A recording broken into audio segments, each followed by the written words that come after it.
Hello friends, welcome to Ignis fitness. ಇವತ್ತಿನ ಟಾಪಿಕಲ್ಲಿ ನಾನು ಆಲ್ಕೋಹಾಲ್ ಸೇವನೆಯಿಂದಾಗಿ ಫ್ಯಾಟ್ ಬರ್ನ್ ಆಗುತ್ತಾ ಇಲ್ವಾ ಅನ್ನೋದನ್ನ ತಿಳಿಸ್ಕೊಡೋದಕ್ಕಾಗಿ ನಿಮ್ಮ ಮುಂದೆ ಬಂದಿರುವಂಥದ್ದು. ಇತ್ತೀಚೆಗೆ ಸಾಕಷ್ಟು ಜನ ರಿಕ್ವೆಸ್ಟ್ ಮಾಡ್ತಾ ಇದ್ರಿ, ಸರ್ ನಮ್ಮ ಟ್ರೈನರ್ ಹೇಳ್ತಾರೆ ನಾನು ವೆಯ್ಟ್ ಲಾಸ್ ಮಾಡಬೇಕು, ಇಂಚ್ ಲಾಸ್ ಮಾಡಬೇಕು, ಇಲ್ಲ ಫ್ಯಾಟ್ ಬರ್ನ್ ಮಾಡಬೇಕು ಅಂತ ನಾನು ರಿಕ್ವೆಸ್ಟ್ ಮಾಡಿದಾಗ ನಮ್ಮ ಟ್ರೈನರ್ಸ್ ಹೇಳ್ತಾ ಇರ್ತಾರೆ, ಈ ಥರ ನೀವು ಹಾಟ್ ಡ್ರಿಂಕ್ಸ್ ತಗೊಳ್ಳೋದ್ರಿಂದಾಗಿ ದಿನಕ್ಕೆ ಇಷ್ಟು ಪ್ರಮಾಣದಲ್ಲಿ ಹಾಟ್ ಡ್ರಿಂಕ್ಸ್ ತಗೊಳ್ಳೋದ್ರಿಂದ ನೀವು ಫ್ಯಾಟ್ ಬರ್ನ್ ಮಾಡ್ಬೋದು ಅಂತ ಹೇಳ್ತಾ ಇರ್ತಾರೆ. ಇದು ನಿಜನಾ ಸುಳ್ಳ ಅನ್ನೋದನ್ನ ತಿಳಿಸ್ಕೊಡೋದಕ್ಕಾಗಿ ಒಂದು ವಿಡಿಯೋ ಮಾಡಿ ತಿಳಿಸ್ಕೊಡಿ ಸರ್ ಅಂತ ಸಾಕಷ್ಟು ಜನ ನೀವು ರಿಕ್ವೆಸ್ಟ್ ಮಾಡ್ತಾ ಇದ್ರಿ. ಹಾಗಾಗಿ ಈ ವಿಡಿಯೋನ ನಿಮ್ಮ ಮುಂದೆ ತರ್ತಾ ಇರುವಂಥದ್ದು. ಈ ವಿಡಿಯೋದಲ್ಲಿ ಸಾಕಷ್ಟು ಇನ್ಫಾರ್ಮೇಷನ್ನ ಶೇರ್ ಮಾಡ್ತಾ ಇದ್ದೀನಿ ಅಂತ ಹೇಳ್ತಾ, ಯಾರ್ಯಾರು ನಮ್ಮ ಚಾನಲ್ನ ಸಬ್ಸ್ಕ್ರೈಬ್ ಮಾಡ್ಕೊಂಡಿದ್ರೆ ಅವರಿಗೆಲ್ಲ ಧನ್ಯವಾದಗಳು. ಯಾರ್ಯಾರು ಮಾಡ್ಕೊಂಡಿಲ್ಲ ದಯವಿಟ್ಟು ಮಾಡ್ಕೊಳ್ಳಿ ಅಂತ ರಿಕ್ವೆಸ್ಟ್ ಮಾಡ್ತಾ ಇದ್ದೀನಿ. ಜೊತೆಲಿರುವಂಥ ಬೆಲ್ ಐಕನ್ನ ಪ್ರೆಸ್ ಮಾಡ್ಕೊಳ್ಳಿ, ಸೊ ನಾನು ಇಂಥ ವೀಡಿಯೋಸ್ನ ಅಪ್ಲೋಡ್ ಮಾಡಿದಾಗ ನಿಮ್ಮ ನೋಟಿಫಿಕೇಷನಲ್ಲಿ ಬೇಗ ಸಿಗುತ್ತೆ ಅಂತ ಹೇಳ್ತಾ ಟಾಪಿಕ್ಗೆ ಹೋಗೋಣ. ನಾನು ಮುಂಚೆನೇ ಹೇಳ್ದಂಗೆ ಆಲ್ಕೋಹಾಲ್ ಸೇವನೆಯಿಂದ ಫ್ಯಾಟ್ ಬರ್ನ್ ಆಗುತ್ತಾ ಇಲ್ವಾ ಅಂದರೆ ಆಗೋದಿಲ್ಲ. ನಿಮಗೆ ಇದು ಗೊತ್ತಿರಲಿ ಫ್ರೆಂಡ್ಸ್, ಆಲ್ಕೋಹಾಲ್ ಸೇವನೆಯಿಂದ ಇನ್ನೂ ಫ್ಯಾಟ್ ಜಾಸ್ತಿ ಆಗುತ್ತೆ ಹೊರತು ಫ್ಯಾಟ್ ಬರ್ನ್ ಆಗೋದಿಲ್ಲ. ಇದು ಹೇಗೆ ಸರ್ ಅಂತ ನೀವು ಕೇಳ್ಬೋದು. ಅದಕ್ಕಾಗಿಯೇ ನಾನು ಪಾಯಿಂಟ್ ಬೈ ಪಾಯಿಂಟು ನಿಮಗೆ ತಿಳಿಸ್ಕೊಡೋವಂಥ ಪ್ರಯತ್ನ ಪಡ್ತೀನಿ. ಒಂದೊಂದಾಗಿ ನೋಡ್ತಾ ಹೋಗೋಣ ಬನ್ನಿ. ಮೊದಲನೇ ಪಾಯಿಂಟ್ ಏನು ಅಂತ ನೋಡೋದಾಯಿತು ಅಂದರೆ, ಲೋಯರ್ಸ್ ಟೆಸ್ಟೋಸ್ಟೆರಾನ್ ಹಾರ್ಮೋನ್. ನಮ್ಮ ಮೈಯಲ್ಲಿ ಟೆಸ್ಟೋಸ್ಟೆರಾನ್ ಹಾರ್ಮೋನ್ ಏನಿರುತ್ತೆ ಲೇಡೀಸಲ್ಲಿ, ಜೆಂಟ್ಸಲ್ಲಿ, ಇದನ್ನು ಕಮ್ಮಿ ಮಾಡಿಬಿಡುತ್ತೆ ಅಂತಲೇ ಹೇಳ್ಬೋದು. ಟೆಸ್ಟೋಸ್ಟೆರಾನ್ನ ಟೆಸ್ಟ್ ಅಂತಲೂ ಕರೀತಾರೆ. ಹಾಗಾಗಿ ನಾನು ಟೆಸ್ಟ್ ಅಂತ ಬರೆದಿರುವಂಥದ್ದು. ಹುಡುಗಿರಲ್ಲಿ, ಲೇಡೀಸಲ್ಲಿ ಆಯಿತು ಅಂದರೆ ಟೆಸ್ಟೋಸ್ಟೆರಾನ್ ಹಾರ್ಮೋನ್ ಕಮ್ಮಿ ಬೇಕಾಗಿರುತ್ತೆ, ಹುಡುಗರಲ್ಲಿ, ಜೆಂಟ್ಸಲ್ಲಿ ಟೆಸ್ಟೋಸ್ಟೆರಾನ್ ಹಾರ್ಮೋನ್ ಜಾಸ್ತಿ ಬೇಕಾಗಿರುತ್ತೆ. ಈ ಟೆಸ್ಟೋಸ್ಟೆರಾನ್ ಹಾರ್ಮೋನ್ ನಿಮಗೆಲ್ಲರಿಗೂ ಗೊತ್ತಿರೋಂಗೆ ಪ್ರೈಮರಿ ಸೆಕ್ಸ್ ಹಾರ್ಮೋನ್, ಮೇಲ್ ಸೆಕ್ಸ್ ಹಾರ್ಮೋನ್ ಅನ್ನೋದು ನಿಜ, ಹೌದು. ಆದರೆ ಇದು ಮಸಲ್ ಡೆವಲಪ್ಮೆಂಟ್ಗೆ, ಮಸಲ್ ಬಿಲ್ಡಿಂಗ್ಗೂ ಸಾಕಷ್ಟು ಪ್ರಮಾಣದಲ್ಲಿ ಸಹಾಯ ಮಾಡುತ್ತೆ, ಕೆಲಸ ಮಾಡುತ್ತೆ ಅಂತಲೇ ಹೇಳ್ಬೋದು. ಹಾಗಾಗಿ ಟೆಸ್ಟೋಸ್ಟೆರಾನ್ ಹಾರ್ಮೋನ್ ಜಾಸ್ತಿ ಇದ್ದಾಗ ನಮ್ಮ ಮೈಯಲ್ಲಿ ಮಾಂಸಖಂಡಗಳು ಜಾಸ್ತಿ ಬೆಳೆಯುತ್ತೆ. ಜಾಸ್ತಿ ಬೆಳೆಯೋದ್ರಿಂದ ಏನಾಗುತ್ತೆ, ನಮ್ಮ ಮೈಯಲ್ಲಿ ಎಷ್ಟು ಮಾಂಸಖಂಡಗಳು ಜಾಸ್ತಿ ಬೆಳೆಯುತ್ತೆ ಅಷ್ಟು ಫ್ಯಾಟ್ ಬರ್ನ್ ಆಗೋದಕ್ಕೆ ಬಹಳಷ್ಟು ಸಹಾಯ ಮಾಡಿಕೊಡುತ್ತೆ. ಇಂಥ ಟೆಸ್ಟೋಸ್ಟೆರಾನ್ ಹಾರ್ಮೋನ್ನ ಕಮ್ಮಿ ಮಾಡಿಬಿಡುತ್ತೆ ನಾವು ಆಲ್ಕೋಹಾಲ್ ಸೇವನೆ ಮಾಡೋದ್ರಿಂದಾಗಿ. ಹಾಗಾಗಿ ಏನಾಗುತ್ತೆ, ನೀವು ನೋಡಿರ್ಬೋದು, ಯಾರು ತುಂಬ ಫ್ಯಾಟ್ ತುಂಬ್ಕೊಂಡು ದಪ್ಪ ಇರ್ತಾರೆ ಅವ್ರಿಗೆ ಟೆಸ್ಟೋಸ್ಟೆರಾನ್ ಹಾರ್ಮೋನ್ ಪ್ರೊಡಕ್ಷನ್ ಕಮ್ಮಿ ಇರುತ್ತೆ. ಯಾರು ಲೀನಾಗಿ ಒಳ್ಳೆ ಮಸ್ಕ್ಯುಲರ್ ಆಗಿರ್ತಾರೆ ಅವ್ರಿಗೆ ಟೆಸ್ಟೋಸ್ಟೆರಾನ್ ಹಾರ್ಮೋನ್ ಜಾಸ್ತಿ ಇರೋದ್ರಿಂದ ಅವ್ರಿಗೆ ಫ್ಯಾಟ್ ಅಕಮುಲೇಷನ್ನೇ ಆಗೋದಿಲ್ಲ. ಹಾಗಾಗಿ ಟೆಸ್ಟೋಸ್ಟೆರಾನ್ ಹಾರ್ಮೋನ್ ಕಮ್ಮಿ ಆಯಿತು ಅಂದರೆ ನಿಮಗೆ ಫ್ಯಾಟ್ ಜಾಸ್ತಿ ಆಗುತ್ತೆ ಹೊರತು ಕಮ್ಮಿ ಆಗೋದಿಲ್ಲ ಅಂತಲೇ ಹೇಳ್ಬೋದು. ಇನ್ನು ಎರಡನೇ ಪಾಯಿಂಟ್ ಏನು ಅಂತ ನೋಡೋದಾಯಿತು ಅಂದರೆ, ಆಪಿಟೈಟ್ ಸ್ಟಿಮ್ಯುಲೆಂಟ್. ಇದು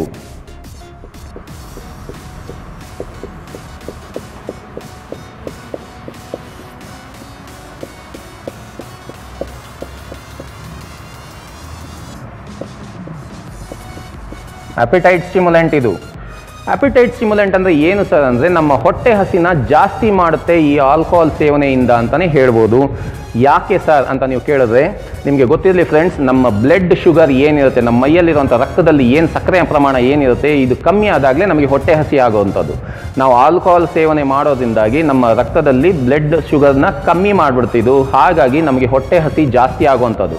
ಹಾಗಾಗಿ ಏನು ಮಾಡ್ತೀವಿ, ನಾವು ಜಾಸ್ತಿ ತಿಂತಾ ಇರ್ತೀವಿ. ಯಾರು ಇಂಚ್ ಲಾಸ್, ವೆಯ್ಟ್ ಲಾಸ್, ಇಲ್ಲ ಫ್ಯಾಟ್ ಬರ್ನಿಂಗ್ ಟಾರ್ಗೆಟ್ಸ್ ಇಟ್ಕೊಂಡಿರ್ತೀರ ಅವ್ರಿಗೆ ಒಂದು ಪರ್ಟಿಕ್ಯುಲರ್ ಇಷ್ಟು ಕ್ಯಾಲರಿ ಊಟ ತಿನ್ನಬೇಕು ಅಂತಲೇ ಇರುತ್ತೆ. ಅಷ್ಟು ತಿನ್ನೋಕ್ಕೆ ಅಂತ ನೀವು ತಿಂತಾ ಇರೋವಂಥವ್ರು ಈ ಥರ ಆಲ್ಕೋಹಾಲ್ ಸೇವನೆ ಮಾಡೋದ್ರಿಂದಾಗಿ, ಮಧುಪಾನ ಸೇವನೆ ಮಾಡೋದ್ರಿಂದಾಗಿ ಏನಾಗುತ್ತೆ, ಹೊಟ್ಟೆ ಹಸಿ ಜಾಸ್ತಿ ಆಗೋದ್ರಿಂದ ನೀವು ಜಾಸ್ತಿ ತಿನ್ನೋಕ್ಕೆ ಶುರು ಮಾಡಿಬಿಡ್ತೀರಾ, ನಿಮ್ಮ ಗೋಲ್ಸ್ ಎಲ್ಲ ಹಾಳಾಗೋಗುತ್ತೆ. ಹಾಗಾಗಿ ಮಾಡೋಕ್ಕೆ ಹೋಗಬಾರ್ದು, ಆಲ್ಕೋಹಾಲ್ ಸೇವನೆ ಮಾಡೋಕ್ಕೆ ಹೋಗಬಾರ್ದು. ಇನ್ನು ಮೂರನೇ ಪಾಯಿಂಟ್ ಏನು ಅಂತ ನೋಡೋದಾಯಿತು ಅಂದರೆ, add unnecessary calories.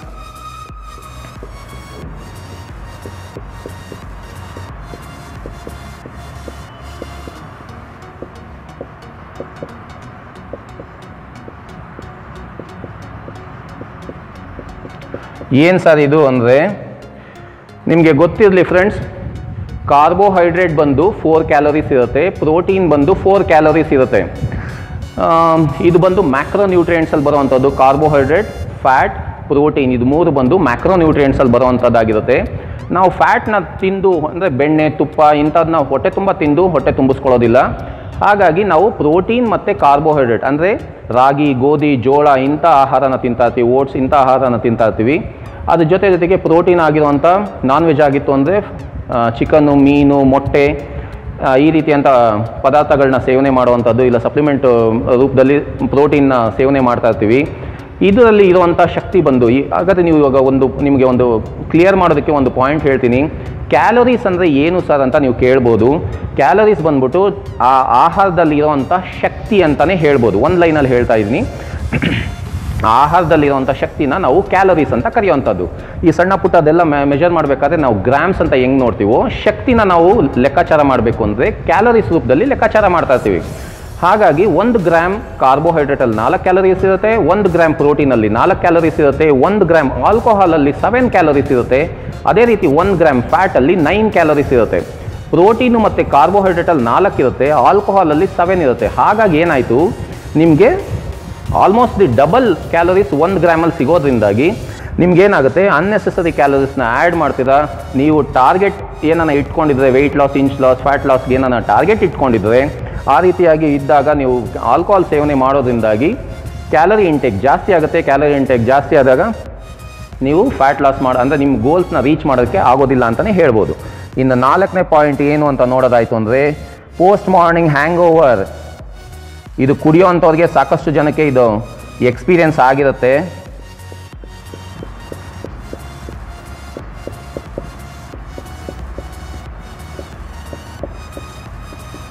Post morning ಹ್ಯಾಂಗ್ ಓವರ್, ರಾತ್ರಿ ಕುಡಿದಿರ್ತಾರೆ, ಬೆಳಗ್ಗೆ ಎದ್ದೇಳ್ತಾರೆ, ಎದ್ದಾಗ ಅವ್ರಿಗೆ ತಲೆನೋವು ಇರುತ್ತೆ, ಬಾಯಾರಿಕೆ ಜಾಸ್ತಿ ಆಗ್ತಾ ಇರುತ್ತೆ, ಹೊಟ್ಟೆ ಹಸಿ ಜಾಸ್ತಿ ಆಗ್ತಾ ಇರುತ್ತೆ. ಇದು ಕಾಮನ್ ಆಗಿ ಆಗೋವಂಥದ್ದು. ಅವರೆಲ್ಲ ಏನು ಮಾಡ್ತಾರೆ, ಮತ್ತೆ ಎದ್ದಿದ ತಕ್ಷಣ ಒಂದು ಹ್ಯಾಂಗ್ ಓವರ್ ಪೆಗ್ ಅಂತ ಒಂದು ಸಣ್ಣದೊಂದು ಇನ್ನೊಂದು ಪೆಗ್ನ ಅವರು ಕುಡಿಯೋದ್ರಿಂದ ಅದು ಸರಿ ಹೋಗುತ್ತೆ ಅಂದ್ಕೊಂಡು ಕುಡಿತಾರೆ. ಮತ್ತೆ ಅದು ಆ್ಯಕ್ಚುಲಾಗಿ ಏನಾಗುತ್ತೆ ಅಂದರೆ, ತಲೆನೋವು ಇರುತ್ತೆ, ಹೌದು, ಜಾಸ್ತಿ ಕುಡಿದಿರ್ತೀವಿ, ಬೆಳಗ್ಗೆ ಎದ್ದಾಗ ತಲೆನೋವ್ತಾ ಇರುತ್ತೆ, ಅದ್ರ ಜೊತೆಗೆ ಬಾಯಾರಿಕೆ ಆಗುತ್ತೆ. ನಿಮಗೆ ಗೊತ್ತಿರಲಿ ಫ್ರೆಂಡ್ಸ್, ಆಲ್ಕೋಹಾಲ್ ಇರೋವಂಥ ಯಾವುದೇ ಕಂಟೆಂಟ್ ಆಗಿರ್ಬೋದು, ಇಲ್ಲ ಆಲ್ಕೋಹಾಲೇ ಆಗಿರ್ಬೋದು, ನೀವು ಕುಡಿಯೋದ್ರಿಂದ ಈ ಕುಡಿತಾ ಇರೋವಂಥ ಕುಡುಕರು ಯಾರಿರ್ತಾರೆ ನೋಡಿರ್ಬೋದು, ತುಂಬ ಸಲ ಅವರು ಮೂತ್ರ ವಿಸರ್ಜನೆಗೆ ಹೋಗ್ತಾ ಇರ್ತಾರೆ. ಅದರ ಕೆಲಸನೇ ಅದು. ಆಲ್ಕೋಹಾಲ್ದು ಒಂದು ಕೆಲಸ ಏನು ಅಂದರೆ, ನಾವು ಎಷ್ಟು ಕನ್ಸ್ಯೂಮ್ ಮಾಡ್ತೀವೋ ಅಷ್ಟು ಮೈಯಲ್ಲಿರೋ ನೀರನ್ನೆಲ್ಲ ಹೊರಗಡೆ ಹಾಕ್ತಾ ಇರುತ್ತೆ. ಮೈಯಲ್ಲಿರೋ ನೀರು ಹೊರಗಡೆ ಹೋದಾಗ ನಮಗೆ ಬಾಯಾರಿಕೆ ಆಗೋವಂಥದ್ದು, ಡಿಹೈಡ್ರೇಟ್ ಆಗುವಂಥದ್ದು, ಮೈ ಡಿಹೈಡ್ರೇಟ್ ಆಗುವಂಥ ಚಾನ್ಸಸ್ ಜಾಸ್ತಿ ಇರೋದ್ರಿಂದಾಗಿ ನಮಗೆ ಬಾಯಾರಿಕೆ ಆಗುವಂಥದ್ದಾಗಿರುತ್ತೆ. ಮತ್ತು ತುಂಬ ಹೊಟ್ಟೆ ಹಸಿಯತ್ತೆ. ಯಾಕೆ ಅಂದರೆ, ನಾನು ಆಗಲೇ ಹೇಳ್ದಂಗೆ ನಮ್ಮ ಮೈಯಲ್ಲಿರುವಂಥ ರಕ್ತದಲ್ಲಿರುವಂಥ ಸಕ್ಕರೆ ಅಂಶನ ಕಮ್ಮಿ ಮಾಡೋದ್ರಿಂದಾಗಿ ನಮಗೆ ಹೊಟ್ಟೆ ಹಸಿ ಜಾಸ್ತಿ ಆಗುವಂಥದ್ದು. ಇದರಿಂದ ಏನಾಗುತ್ತೆ ನಿಮಗೆ ಗೊತ್ತಿರಲಿ, ಸಕ್ಕರೆ ಪ್ರಮಾಣ, ನಮ್ಮ ಬ್ಲಡ್ಡಲ್ಲಿರುವಂಥ ಸಕ್ಕರೆ ಪ್ರಮಾಣ ಕಮ್ಮಿ ಆಯಿತು ಅಂದರೆ ಅದು ಜೊತೆಗೆ ಬಾಯಾರಿಕೆ ಇದ್ದಾಗ ನಮಗೆ ಅಪಿಟೈಟ್ ಜಾಸ್ತಿ ಆಗ್ಬಿಡುತ್ತೆ, ಅಂದರೆ ಹೊಟ್ಟೆ ಹಸಿ ಜಾಸ್ತಿ ಆಗ್ಬಿಡುತ್ತೆ. ಹಾಗಾಗಿ ನಾವು ಜಾಸ್ತಿ ತಿನ್ನೋಕ್ಕೆ ಶುರು ಮಾಡಿಬಿಡ್ತೀವಿ. ಯಾರು ಟಾರ್ಗೆಟ್ಸ್ ಇಟ್ಕೊಂಡಿರ್ತೀರಾ ಅಂಥವರು ಈ ಥರ ಮಾಡಿದಾಗ ನೀವು ಜಾಸ್ತಿ ತಿನ್ನೋದ್ರಿಂದ ನೀವು ಟಾರ್ಗೆಟ್ ರೀಚ್ ಮಾಡೋಕ್ಕೆ ಆಗೋದಿಲ್ಲ. ಹಾಗಾಗಿ ಇದು ಮಾಡೋಕ್ಕೆ ಹೋಗಬಾರ್ದು. ಇನ್ನು 5ನೇ ಪಾಯಿಂಟ್ ಏನು ಅಂತ ನೋಡೋದಾಯಿತು ಅಂದರೆ, ಸ್ಟಾಪ್ ಬರ್ನಿಂಗ್ ಫ್ಯಾಟ್. ನಿಮ್ಮ so called trainers fat burn ಆಗುತ್ತೆ ಅಂತ ಹೇಳ್ತಾರೆ, ಆದರೆ ನಿಜಾಂಶ ಏನು ಅಂದರೆ ಫ್ಯಾಟ್ ಇದು ಬರ್ನ್ ಮಾಡೋದಿಲ್ಲ. ಯಾಕೆ ಸರ್ ಅಂತ ನೀವು ಕೇಳ್ಬೋದು. ನಾವು ಏನೇ ತಿನ್ನಲಿ ಆಹಾರ ಬಂದು ಪ್ರೋಸೆಸ್ ಆಗೋದು ಬಂದು ನಮ್ಮ ಲಿವರಲ್ಲಿ ಪ್ರೋಸೆಸ್ ಆಗ್ತಾ ಇರುತ್ತೆ. ಆ ಪ್ರೋಸೆಸ್ ಆಗೋದು ಅಷ್ಟೇ, ಕಾರ್ಬೋಹೈಡ್ರೇಟ್, ಪ್ರೋಟೀನ್, ಫ್ಯಾಟ್ ಏನೇ ಇರ್ಬೋದು ಪ್ರೋಸೆಸ್ ಮಾಡ್ತಾ ಇರುತ್ತೆ.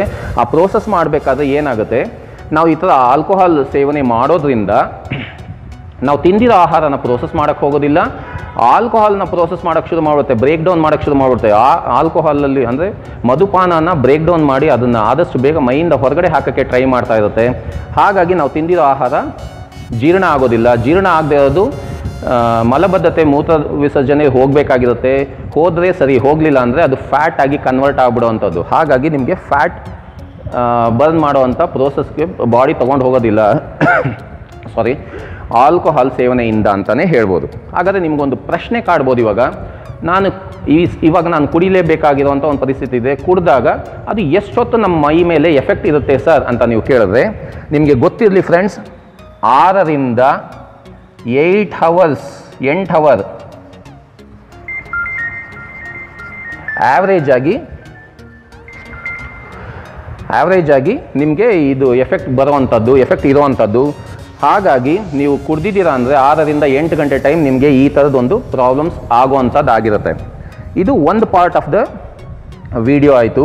ಇನ್ನೊಂದು ಪಾರ್ಟಲ್ಲಿ ಇವಾಗ ನಾನು ನಿಮ್ಗೆ ತಿಳಿಸ್ಕೊಡ್ತಾ ಇರೋಂಥದ್ದು, ನಿಮ್ಗೆ ಗೊತ್ತಿರಲಿ ಅಂತ ತಿಳಿಸ್ಕೊಡ್ತಾ ಇರೋಂಥದ್ದು, ನಮ್ಮ ಲಿವರ್ದು ಇದು ಆಲ್ಕೋಹಾಲ್ನ ಯಾವ ರೀತಿಯಾಗಿ ಬ್ರೇಕ್ ಡೌನ್ ಮಾಡಿ ಹೊರಗಡೆ ಹಾಕುತ್ತೆ ಅನ್ನೋದನ್ನ ತಿಳಿಸ್ಕೊಡ್ತಾ ಇದ್ದೀನಿ. ಇದರಲ್ಲಿ ಬಂದು 2 ಥರದಲ್ಲಿ ನಮ್ಮ ಲಿವರ್ ನಾವು ಕುಡಿದಿರೋಂಥ ಆಲ್ಕೋಹಾಲ್ನ ಹೊರಗಡೆ ಹಾಕುವಂಥದ್ದು. ಯಾವ್ದು ಅಂತ ನೋಡೋದು ಯಾವ ಥರ ಅಂತ ನೋಡೋದಾಯಿತು ಅಂದರೆ, ಫಸ್ಟ್ ಟೈಪ್ ಬಂದು ಯಾವ ರೀತಿಯಾಗಿ ಹೊರಗಡೆ ಹಾಕುತ್ತೆ ಸರ್ ಅಂದರೆ, ನಾವು ಆಲ್ಕೋಹಾಲ್ನ ಸೇವನೆ ಮಾಡ್ತೀವಿ. ಸೇವನೆ ಮಾಡಿರೋಂಥ ಆಲ್ಕೋಹಾಲು ನಮ್ಮ ಲಿವರಲ್ಲಿ ಇರೋವಂಥ ಎನ್ಸೈಮ್ಸು ಬ್ರೇಕ್ ಮಾಡುತ್ತೆ. ಅದನ್ನು ಬ್ರೇಕ್ ಮಾಡಬೇಕಾದ್ರೆ ಇದು ಏನಾಗಿ ಪರಿವರ್ತನೆಗೊಳ್ಳುತ್ತೆ ಆಲ್ಕೋಹಾಲ್ ಅಂದರೆ, ಆಲ್ಕೋಹಾಲ್ ಡಿಹೈಡ್ರೋಜನಸ್ ಆಗುತ್ತೆ. ಇದು ಆಲ್ಕೋಹಾಲ್ ಡಿಹೈಡ್ರೋಜನಸ್ ಆಗಿ ವಿಂಗಡಣೆ ಅಂದರೆ ಡಿವೈಡ್ ಆಗುವಂಥದ್ದು ನಾವು ಕುಡಿದಿರೋಂಥ ಆಲ್ಕೋಹಾಲು. ಇದು ಫರ್ದರ್ ಡಿವೈಡ್ ಆಗೋದು ಅಂದರೆ ಫರ್ದರ್ ಪ್ರೋಸೆಸ್ ಆದಾಗ ಏನಾಗುತ್ತೆ ಅಂತ ಕೇಳಿದ್ರೆ, ಇದು ಬಂದು ಅಸಿಟಲ್ ಡಿಹೈಡ್ ಆಗುತ್ತೆ. ಅಸಿಟಲ್ ಡಿಹೈಡ್ ಆಗಿ ಫರ್ದರ್ ಪ್ರೋಸೆಸ್ ಆಗಿ ಡಿವೈಡ್ ಆಗುವಂಥದ್ದು. ಇದು ನೆಕ್ಸ್ಟ್ ಏನಾಗುತ್ತೆ ಸರ್ ಅಂತ ಕೇಳಿದ್ರೆ, ಇದು ಅಸಿಟೇಟ್ ಆಗಿ ಪರಿವರ್ತನೆಗೊಳ್ಳುತ್ತೆ. ಈ ಅಸಿಟೇಟ್ ಆಗಿ ಪರಿವರ್ತನೆಗೊಂಡಿರೋದು ನೆಕ್ಸ್ಟ್ ಲೆವೆಲಲ್ಲಿ ಯಾವ ಥರ ಪ್ರೋಸೆಸ್ ಆಗುತ್ತೆ ಅಂತ ನೀವು ಕೇಳಿದ್ರೆ, ಇದೇನಾಗುತ್ತೆ,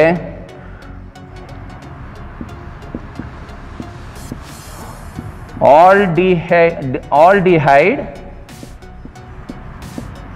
ಡೈಹೈಡ್ರೋಜನಸ್ ಆಗುವಂಥದ್ದು.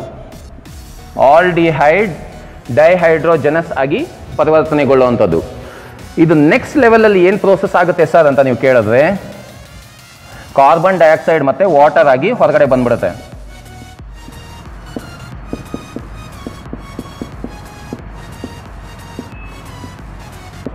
ಕಾರ್ಬನ್ ಡೈಆಕ್ಸೈಡ್ ಮತ್ತು ವಾಟರ್ ಆಗಿ ಹೊರಗಡೆ ಬಂದ್ಬಿಡೋದು. ನಾವು ಕುಡಿದಿರೋಂಥ ಆಲ್ಕೋಹಾಲ್ ಏನಿರುತ್ತೆ, ಇದು ಆಲ್ಕೋಹಾಲ್ ಹೈಡ್ರೋಜನಸ್ ಆಗಿ ಲಿವರ್ ಎನ್ಸೈಮ್ ಬ್ರೇಕ್ ಡೌನ್ ಮಾಡುತ್ತೆ. ಫರ್ದರ್ ಅದು ಬ್ರೇಕ್ ಡೌನ್ ಆಗಬೇಕಾದ್ರೆ ಅಸಿಟಲ್ ಡಿಹೈಡ್ ಆಗುತ್ತೆ.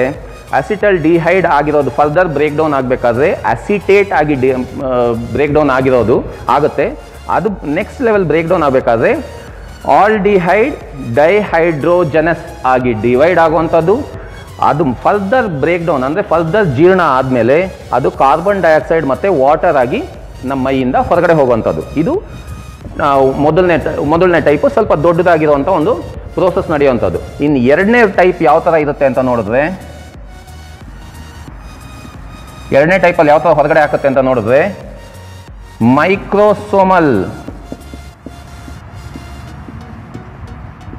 ಮೈಕ್ರೋಸೋಮಲ್ ಎಥನಾಲ್ ಆಕ್ಸಿಡೈಸಿಂಗ್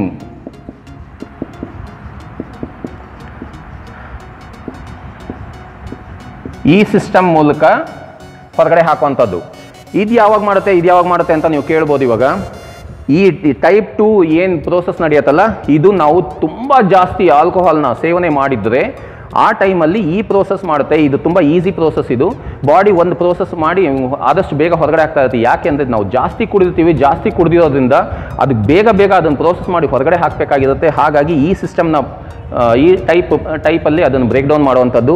ನಾವು ಕಮ್ಮಿ ಕುಡಿದಿರ್ತೀವಿ, 1 ಪೆಗ್ 2 ಪೆಗ್ಗು ಇಲ್ಲ 30 ಅಂತ 60 ಅಂತ ಒಂದು ಮೆಜರ್ಮೆಂಟ್ ಏನು ಕುಡಿದಿರ್ತೀವಿ, ಅದನ್ನು ಬ್ರೇಕ್ ಡೌನ್ ಮಾಡಬೇಕಂದ್ರೆ ಇಷ್ಟು ಪ್ರೋಸೆಸ್ಸಲ್ಲಿ ಬ್ರೇಕ್ ಡೌನ್ ಆಗುವಂಥದ್ದು ಆಗಿರುತ್ತೆ. ಸೊ ಸರಿ ಫ್ರೆಂಡ್ಸ್, ಈ ವಿಡಿಯೋದಲ್ಲಿ ಸಾಕಷ್ಟು ಇನ್ಫಾರ್ಮೇಷನ್ನ ಶೇರ್ ಮಾಡಿದ್ದೀನಿ ಅಂತ ತಿಳ್ಕೊಂಡಿದ್ದೀನಿ.